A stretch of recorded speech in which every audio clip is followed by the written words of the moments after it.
welcome back to God Inc. Today we're doing a virtual video. No, last time we did it in person. We're back online, but this time webcam's on. You've already seen us. A little more crisper. This is my office space, and as always, I'm the doctor, and that is. Nah, man, because last time I said your name, man. I said your name last time. I said your name. No. I said doctor. The doctor, and that's Cloudy. Oh my gosh. Anyway, you got Cloudy on the other side of this. But yeah, today we're going to talk about alternative formats to the 1v1 of Lorcana today. Specifically, we're going to talk about the 2v2 format that's kind of swirling around. Recently played in a 2v2 tournament. Wanted to talk about our feelings before, our feelings afterward, and then some I think some much needed changes to see some more diversity, let's say it that way, in what's being played. Because ultimately today, even with the 1v1, you have pretty much the same color combination dominating, and you see very little nuance. Thankfully, the most recent DLC victories that have had people with emerald top and things like that. So I like that. That's some Kukli stuff is becoming more popular than that. I feel I've always felt that's the way you win. It's you play something that you thought about and you analyzed the scene and figured out what people are kind of underselling, and then using your victory to bring that up to the limelight. I think it's really fun. And the reason why we joined the game in the first place is because of that aspect of it. But I feel we kind of get into our own echo chamber, especially since, like I said last video, Pixelborn, not having an online tool. Yeah, not having an online tool just to play things out and interact with a bunch of people. It's so damaging to seeing the diversity and seeing what's good. And yeah, so I opened up Tabletop Simulator today. There was a community, I guess, mod available for Lorcana specifically. It's fine. It's just the only downside is that you're using Tabletop Simulator, so you have to deal with those quirks and things like that. So, but back to the video at hand. Yeah. So today we're gonna talk about 2v2. So going into it, Cloudy, how did you feel going into the experience? You said before the tournament started? Before. When we were talking about what deck we're gonna play, what decks we're gonna play. Real quick, I guess I should cover the rules. Since the rules were kind of loosely covered on the event page, so it was really hard for us to understand the rules before actually going there. But now that we went there, we kind of vibed it out, asked questions last minute. We got the rules. So it's essentially four-person. I mean, not essentially. It's four-person Lorcana, since you have a teammate. So whenever a card says your opponent, it's only talking about the two people across from you versus the guy next to you. Some other changes is basically you have two different boards. Yours and your teammates that is shared in quotation marks. But the only thing you're sharing specifically is the lore counter. You're both trying to contribute to the lore to get to 30, and effects sometimes. So generally, if a card says yours and not you or your without the S, sometimes without the S, the Madam package, they with the way they had the tournament, it said your, but you and your teammate can bounce each other's cards. So if I had I wanted to put in an Fox, Cloudy had a Pinocchio. Wait, no, it's not Pinocchio. Pete. Let's say Pete. Cloudy had, what did you have? Like an Ariel or something, a Pete, something like that. That can go back to his hand and kind of get going that way. So if it says your and not you, it can affect your teammates. But everything else is like pretty much segmented off. So like you can't move to my locations. I can't exert like my teammate characters unless I'm trying to sing together. That's like the only stipulation of that. And things like that. So I can't attack with my teammate characters, things like that. But stuff like bodyguard works for both boards. If you played the wall, then that would work. Like if Clyde played the wall and I had a Queen Castle on my field, they would have to go pick that wall first. And on top of that, each player had to have different colors than the other, so you can share a color at all. And that was an attempt, I think, to help with but uniqueness of the deck. So you're not having two people playing Ruby Amethyst and they're just do Ruby Amethyst things, but 2 times better, right? So yeah, so that's generally the rules of the event. We might remember some and mention them, but yeah, given those rules, Clyde, can you cover what we were thinking, what you were thinking for like deck construction? Yeah, I will say that this was like before we really understood the rules, but we just basically came down to an idea of like trying to do this kind of a princess steel song type of thing where we focused on Vanellope Von Sweet's shift and like Kaida, and just trying to keep our opponents strength minus for multiple turn rotations, and then trying to combo that into a potential shift Sisu, or just doing favorable trading with different rush units and things like that Ruby had to offer and Amethyst had to offer, and just pretty much like a steel song with the Ruby Amethyst list, and with the slight princess twist on it, just to add a little bit of fun and nuance to it. Now, I'm not gonna say our list was perfect, and there were different things that we should have accounted for, like when certain combos would go off and the timing of that. But I thought overall it was still a pretty fun list to bring to the tournament, just to have some fun. Unfortunately, when we got to the tournament, things weren't necessarily as fun as I could hope for. But in hindsight, I should have expected what we saw when we went against. Am I talking about the tournament as well, or just the decks? I mean, like that's pretty much the only thing we did before. So like I was saying, we would try to like figure this thing out. But we had like, all right, we could do a synergy where I try to play CC, so we're doing one side of 4 instead of like a be prepared. We still had to be prepared in the deck, so in the event that we need to be prepared, we still had it. But yeah, ultimately I felt like in that we had a pitfall because Cloudy's deck was really bad at drawing cards without doing Whole New World, and I specifically remember this does not benefit from Whole New World since they want to like keep as many cards in hand as possible.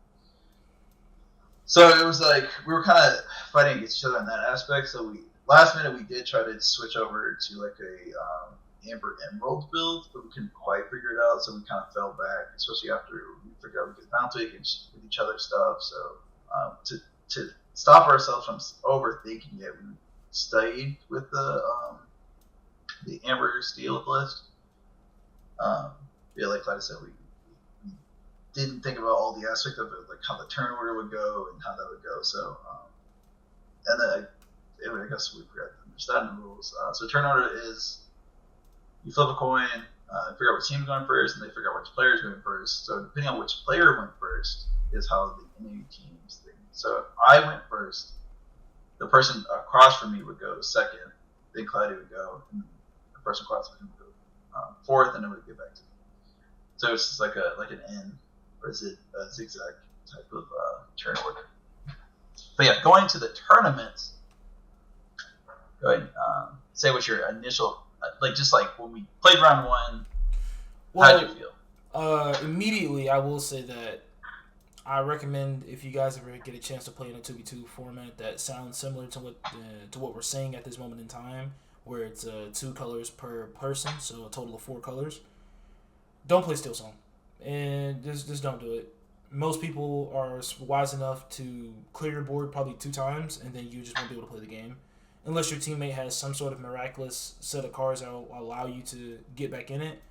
But at least with the current iteration of decks we played, Steel Song's not worth, because you get your board wiped, like I said, twice, and you pretty much can't play the game. Pretty much any aggro list. Honestly, I'd say avoid trying to play an aggressive list. You probably won't see too much success unless you have a really strong combination of things that can get you to get the edge out. But I recommend playing more mid-rangey or control-y, late-gamey decks in this format, the way it stands, because it will be pretty much multiple board wipes across the several, like, across the turns and stuff like that. You'll see your stuff get wiped, their stuff get wiped, whole board get wiped. You want to have the pieces and the cards to rebuild and stuff like that, and through Steel Song, you don't got it. That being said, all our opponents except for one guy, I shout out to the one guy we played against who I played Amber Emerald, which it was fine. I think we could have beat it if he had a different combination with him, but it was pretty solid. I'll say it was pretty solid. Everyone else was playing Ruby Saf and like Amethyst Steel or Amethyst Ruby and Blue Steel. Those are the 4 colors you're gonna see a ton of, at least in the meta right now. Some people are saying that Ruby Sapphire is the best deck in the meta. I can see it. Honestly, very disheartening to fight against it, and you think those decks take a long time when you're playing solo. Play it in a 2v2 format.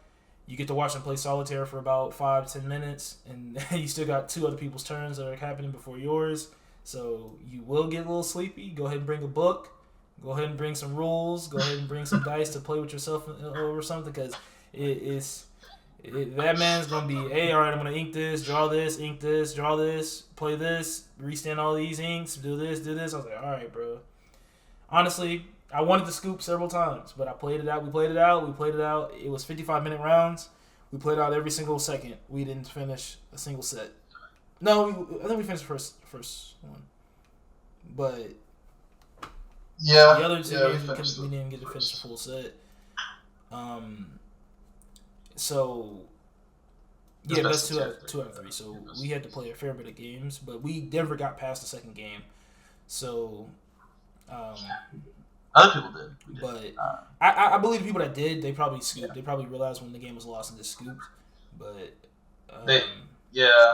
I felt like this was like a fun thing. Yeah, we're just playing it out and then just have some fun. But kids. Nah. Because going into it, we what was it? 8 teams pre-signed up. 8 teams are pre-signed up. So I was assuming like, okay, well, we're gonna have some more people's turning out, some of that. Unfortunately, we only had 6 teams actually turn out, and all those players, they were the tournament scene grinders. So a lot of same thing you're gonna see. Like every time I come down, the guys turn 1 Popsicle, turn 2 Tipo, turn 3 Fishbone, sing 1 Jump Ahead. I'm already inked up. You already know what I'm talking about. Or Hiram, draw cards. You already know where I'm going with this. And then all the decks ended the same. Tamatoa, Dime my teammate stuff, Dime my own stuff. We're getting about 5 to 7 lore per time. It's the blue player's turn. Other guys playing Amethyst, bouncing Pete, stopping you from doing anything. Bouncing Madam Mem, bouncing Tipo, Ink Tipo, do all this stuff. Once I'm starting to say this stuff, you guys are understanding what I'm saying here. You don't need to run a whole new world in Amethyst Steel anymore. You got access to more than enough card draw, rabbit bouncing, friends on the other side. One guy did play Amethyst Chromacon, which was neat, to help his teammate draw as well. That was neat. But beyond that, really wasn't too much variance from the main standard meta decks you'd see with these color combinations.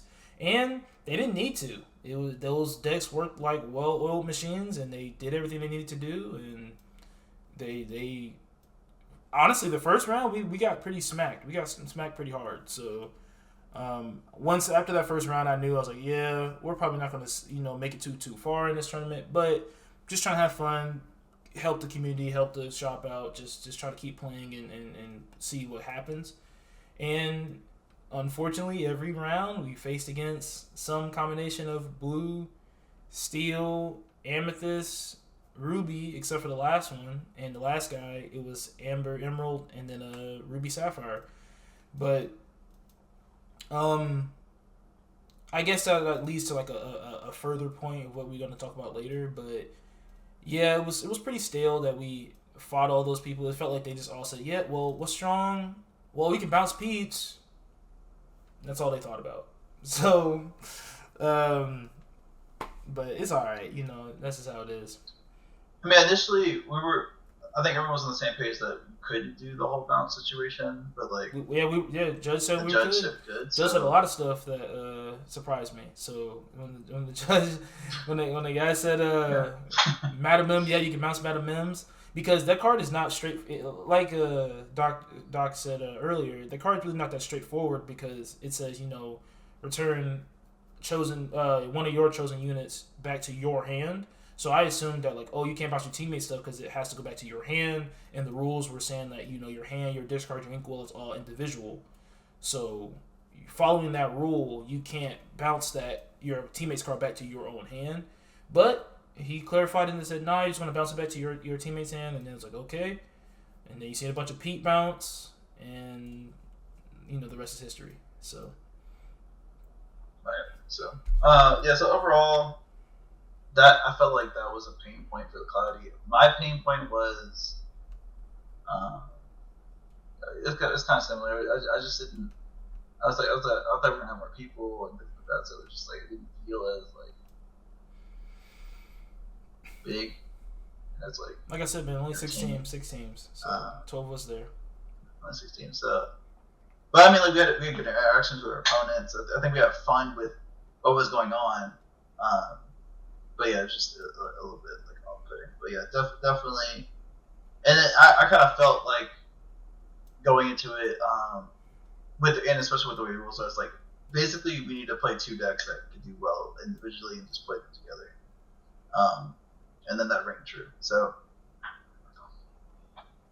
overall, who cares? We had fun with it. What we could. We didn't go home with anything, but I think we did have a good time with each other, and we definitely learned something. So overall, to make that experience better, I think a few things needed to happen to alleviate the problem that Cloudy had with the lack of variation. Instead of just saying like, all right, y'all can't split the same colors, we just limit it down to 1 color per teammate. So you can still kind of see that color synergy, but you're going to do it across 2 players, so they have the potential to play characters, items, locations that typically don't get played today. And I think that's enough to kind of shake things up a bit, because you have to think about, like, all right, each player still has to think about, hey, how am I going to draw this game? Let's say in the game, say cards going without playing top deck, and B, how am I going to control / slow down my opponent if necessary? So I think that, and I was having this conversation with people at another card shop playing and thinking about the 2v2 aspect of it, but this guy was saying that Emerald had a lot of self-sufficiency, especially with this new set that came out. So like, since I've been playing Emerald, Ruby, the great thing about Emerald is now you have a way to card draw without super inconveniencing yourself. You're pretty much on the back foot the whole game, so it's like you're still trying to play this catch-up game, but you can kind of strategically play catch-up where you're only like 1 or 2 cards down. Play a card draw or something, like get the card back, and then like kind of force your opponent into a situation where they're not drawing or where they discard themselves, like if you had like a Murph Rockout or a Flynn Rider. How they have to deal with that, or you force into situations where you're playing a strong Ruby card, and they have to drop something down to remove it from the board. But I think that limiting to 1 color per teammate is gonna definitely drop that variation a bit. Um, we were talking about it before recording this episode, like just over the phone. The car ride. I think Claddy thinks that Sapphire is going to do such a good job because it is a pretty self-sufficient color as well, and it has items that are very hard to deal with in a lot. Like not every color combination. Not every color has a way to get rid of items or deal with items, which I definitely share a sentiment there. But just if we're just going to try stuff, I think that's it's a good step forward. Yeah. A good step forward to that situation, and we can. I don't think things can get banned. No, it's not that serious. It's not that serious. By any means. But like a limit might work. I don't know. It depends. But like overall, I think this would be a good way to spice up just your local weekly, tournaments. So like I know that one of our locals does like a draft every month, just in place. They just that same week. It's a Tuesday, so on the same week, it's like that Tuesday instead of being a Swiss constructed, it's just draft, 40 card draft event. So not 40 cards. I mean, yeah, 40 cards. 40 card draft. Like I think that's what we gain from it. Definitely, this needs to be played. And we played this in the middle of the week. Weekend. We recommend this on the weekend. Tuesday. So please. We recommend this on the weekend if the shop's gonna do it. Please, because like our opponent after the second round like left, and that just like messed up the whole bracket and everything. Yeah, because they had to go to work the next day, and it was already like 10 o'clock almost. When So Saturday or like Saturday. Saturday is the only time that you can probably play this game. You can argue a Friday night. You can argue a Friday night, but if you do a Friday night, you got to start like 6:30, man. I'm be real. Yeah. Like these 55-minute rounds are really good. And also like if we're gonna give more time, do less rounds. Do less rounds. Honestly, let's be real, man. I mean, let's matches in the round. But I the point system with doing 2 matches and having the point system, that's probably the safest route to do. But hot take, I'll take a best of 1, man, because those games were long. They're about 40 minutes long. Yeah, I think if you do best of 1, maybe shifting up to 40 lore might be better. It'd be more fulfilling. So you're like doing this whole because like you can make it with like boards being cleared and things getting wiped and people to rebuild. That feels like we're starting the game over. So like that could be a potential, but just a thing going on. But I think forcing each pair to basically play like a two color combination thing is gonna be a better shout than having 4 different colors per side. Yeah, hopefully this would allow some cards that won't normally doesn't see that much play, and maybe you start to see more play. And you don't have to think about this so one-dimensionally. I know, like, if you think of the color combinations of like Amber, Ruby, you're gonna be thinking like healing to get the card advantage and stuff like that. You may not have to do things like that. You can go for more,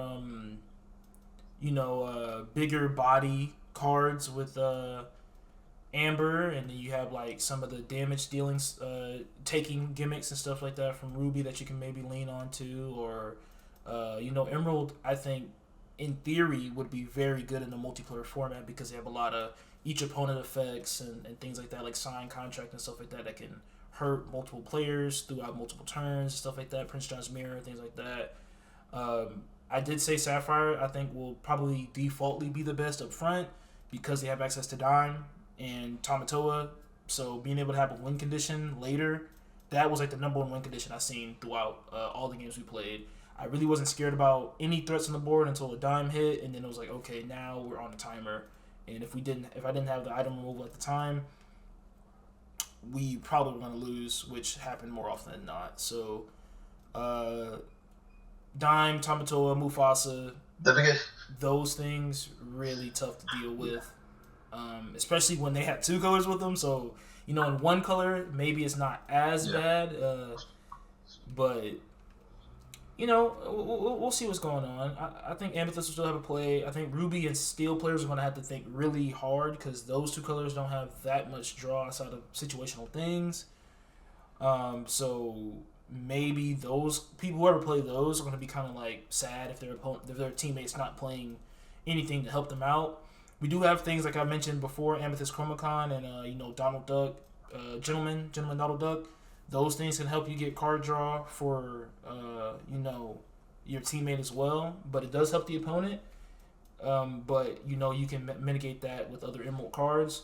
Other cards I think may think about is it's like falling down the rabbit hole or something like that, where each player takes a card and puts it into the ink well face down and may help your teammate out, especially if your teammate's playing like Amethyst or something like that, and they remove a goat or something like that, so they get an ink and they get a lore, or they remove a rabbit to get a card and they get ink and stuff like that. So there's certain things that if we just open our minds, we can figure out and have some fun things that go on and some fun little combinations that can arise with this idea that we have. So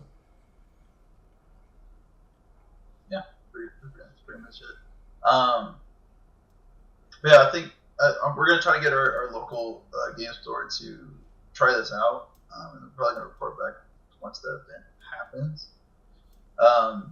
But we're kind of alluding to before, I don't think that you should be taken too serious. So in parallel with that, we shouldn't have prizes that are really serious. Since it would be in a place of my local does you get a pack for entering. It's like $12. You get a pack for entering, and then every time you win, you get an additional pack. So if we do that same logic, you do a pack for win, and then the person that gets first place or whatever gets just 2 packs additional, or a pack additional. So you would spread out just 2 players. There'd be 2 additional packs for your team. So if we do it that way, I think that'd be fun, and you're trying to get some practice with it, and then maybe once a month or once every couple months, depending on how frequent this style is done, then you can kind of get to a bigger thing where a box or a cash prize could be used for that. So because when in our other card game, Cardfight Vanguard, rest in peace. No, I'm just kidding. They're fine, I think. I loosely follow them. There's a Facebook group that I'm in. But that weekly was you paid enter, and then there's a cash delineation. So you only need certain amount of wins to basically make your money back and store credit. And then if you got first, you got $90, something like that. Second, you made less than that, so you could immediately spend that on a box, or just save it, and you don't have to pay next time you come. So that we use that to kind of have the game pay for itself. So it's all right, we spent all this time buying cards, buying packs in the shop. Let's play tournaments. Oh, we're playing well. Now we're getting store credits, so we don't have to pay for tournaments, and we can pay for more product if need be. It's a win-win-win, especially if these games a little more serious. But yeah, something like that. Just try to keep it low stakes, and then you're gonna get that population of people that are new to the game, playing as couples, parents and their kids. You and your friend just started playing. We can get all those populations, and I think it's a little bit more appealing for them. Yeah, I agree. Because we had the pricing a little too high. I think the pricing we had for the 2v2 tournament we just did was a little too high, just in general. But I think when you have a prize pool that's so high, because I think first was 2 boxes you got for being first place. Of course, you're gonna try your absolute hardest to get 2 boxes worth of cards, if that's what you get for the coming in first place. But as you've seen, there's only 6 teams that showed up. We paid $20 per person to get in. The shop is losing a lot of money. I don't think you guys should do that, nor do I think it's really that serious. 1v1 tournaments, Yeah, sure. Go have higher prize pools where you want to min max and get your best decks and stuff like that. I'm not trying to shame anybody who's doing that. In 1v1, hey man, play the Ruby Salve, play the Amethyst Ruby, play the Blue Steel, play all that stuff, man. It's 1v1, sweat it out. But when you next to your person, I don't want to smell your pits, bro. On this 2v2, I don't want to smell your pits, man. I just want to have a nice time, smile, and have a fun time, see some cool interactions, stuff like that. I think this could be a nice, fun format, like you said, for friends, family, getting new players in, couples, things like that. You know, all that things. So this is just our thoughts on the 2v2 format as what it stands. You know, I don't think Ravensburger is going to do anything specific for this format. I want to see them do something for a potential pod format with the 4 people, because obviously they want that to be a way to play based on how they have their cards written, but it's just not there yet. Yeah, in the rules, and the way the rules are written. So, but it's just not there yet. I would love for them to give it a slight push forward. Maybe do like another. You know how they have the gateway box. Maybe do like a 4-way person box or something like that. Just make 4 decks that kind of they can be really cheap and not like that good, but just they synergize well in like a multiplayer format. You know, they throw in a couple pack tactics, throw in a couple. You know, just some niche cards that do group things and just like, hey, here you guys go. Have some fun, guys.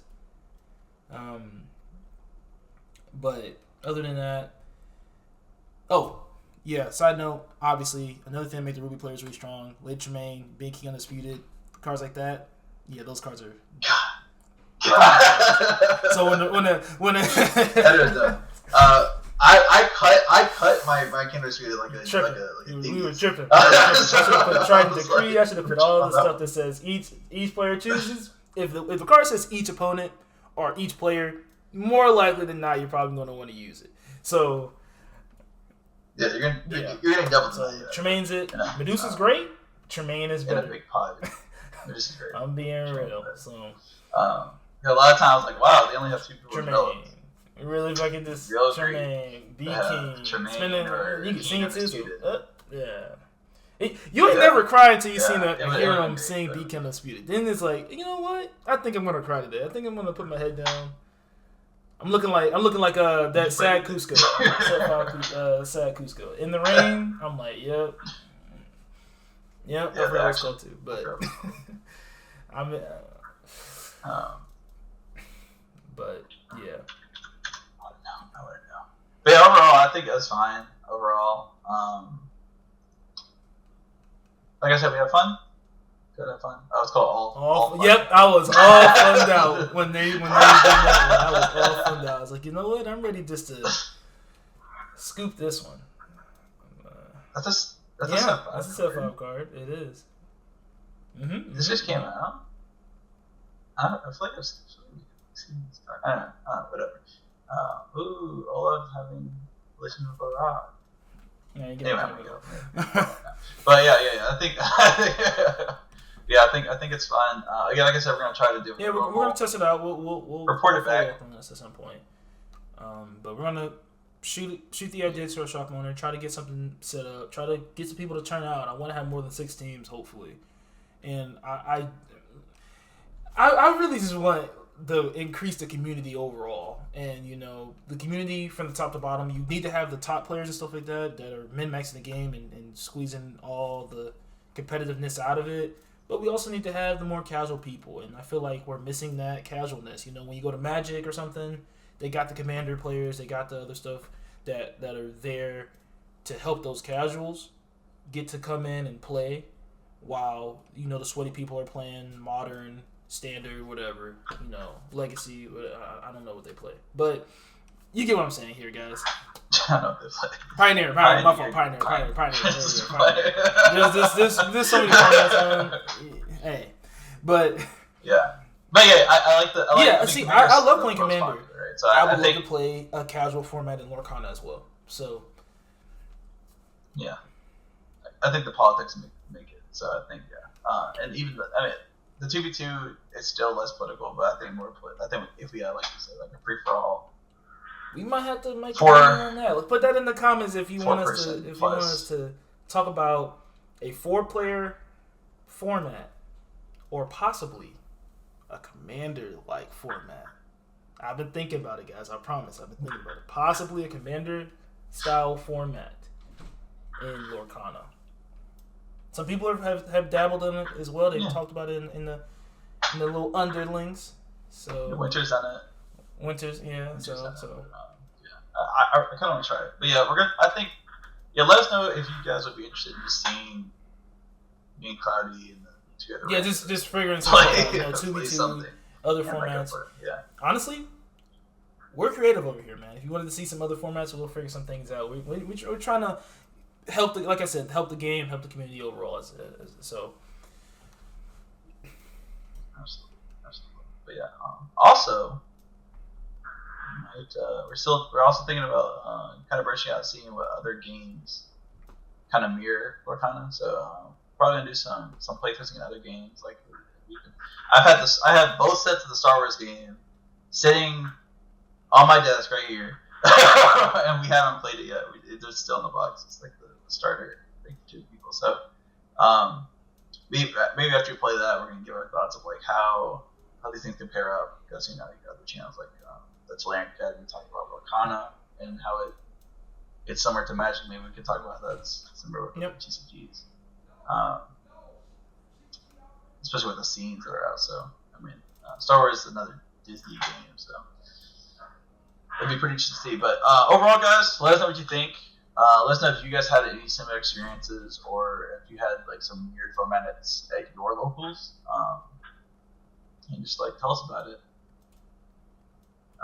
Like, subscribe, please comment. I know that it's crazy. Please comment. I look and answer all the comments. Please comment. We want more feedback. We want more community. So yeah. All right, cool. Well, I guess I'll see you guys next week. I think we're gonna do like a news roundup next week. Cause I think this coming up week is probably already out and announced. But the next set is about to get some reveal / I'm ready for some more pirates. We'll probably do a news roundup. Right? Maybe talk about some controversial tournaments. I know CCS had something, so I know. Be looking out for that next week. Let us know how you feel with the webcams. Trying to get a better quality webcam. But yeah, overall, we got ink, and see you guys. See you guys next week.